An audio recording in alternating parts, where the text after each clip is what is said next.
বিশ্বনাথ রাজনগর যুবসংঘ রাজনগর এলাকার তারা যুবসংঘের কাজ চলে সামাজিক কাজ চলে তো আমার আজহার বাইরে কইছিলাম যে আমার মেশিন চালানির বিষয়টা আমার একটু দক্ষতা দিতা যে আমি মেশিনটা রিসেন্টলি আনমু কারণ বর্তমানে রাস্তার যে পরিস্থিতি কর্নারিং বা রাস্তার সাইডে যে জুপ জাড় হইছে এগুলাত এখন দিনের বেলা ডর করে আটতে আর রাতের বেলা তো আর হওয়ার মতো না আপনারা হয়তো বা অনেকেই দেখরা খুব বেশি জুপ জাড় হয়ে গেছে।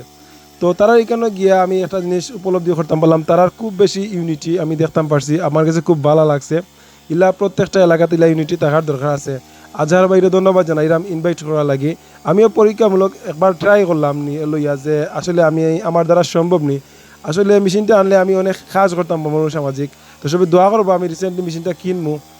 আর দেখতে পারা তারা এখানে কাজ করাত গিয়ে আমি অনেকে পাইছি বা তারা খুব বেশি ভালোবাসা দিছেন ধন্যবাদ জানাইলাম তারারে খুব বেশি আপ্যায়ন করছেন আসলে বিশ্বনাথের ভিতরে আমদার উপজেলার ভিতরেও তারা ফোরছেন যাই হোক তারার কাজ আমি মাঝে মধ্যে দেখি খুব ভালো লাগে তারা এলাকা ভিত্তিক কাজ করেন আমার কাছে খুব ভালো লাগছে আর খুব বেশি ভালোবাসা পাইছি। দেখতে পারা ই মেশিন দিয়া যতটুকু ঘাস আছে 1 আঙ্গুল 2 আঙ্গুল 3 আঙ্গুল পর্যন্ত ঘাস কাটা যায়।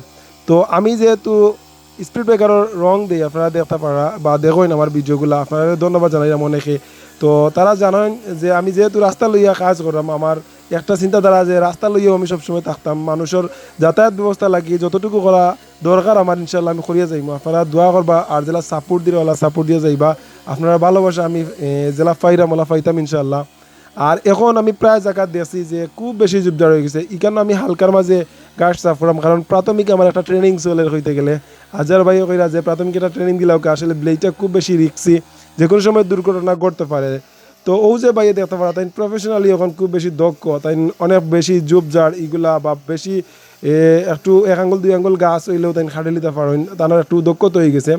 তো যাই বাইরে ধন্যবাদ জানাইলাম তারা তারার এলাকার খুব বেশি সুন্দর করে সাফ সাফা করিয়া বা পরিষ্কার করে রাখরা বা এলাকার যত সামাজিক কাজ আছে তারা ও সংস্থার মাধ্যমে করেন। তো আমি কত সময় আসতাম তারা লাগে দুপুরের বেলা তারা আমার আইবার দিলে না তারা আমার কইরা কিছু নাস্তা করে যাওয়ার লাগে তো আমার খুব ভালো লাগছে তারা লগে তাকিয়ে লাগছে না যে আমি হঠাৎ করে তারার মাঝে গিয়ে মিশিছি আসলে লাগছে যে নিজের একটা এলাকার সংস্থা তারা ওলা আপ্যায়ন করছেন বা ওলা মায়া করছেন আর বিশেষ করে আজহার ভাই বা তারা সভাপতি বা যারাও আসলা তারা ধন্যবাদ জানাইলাম ও যে দেখতে পারা সবেও খুব বেশি মায়া করছেন আর যে ভাইয়ে খাবাইছেন তাদের খুব বেশি ধন্যবাদ জানাইলাম তানোর ঘরে খাইছি আসলে খুব ভালো লাগছে খানিটা ইউনিক একটা খানি করছিলা।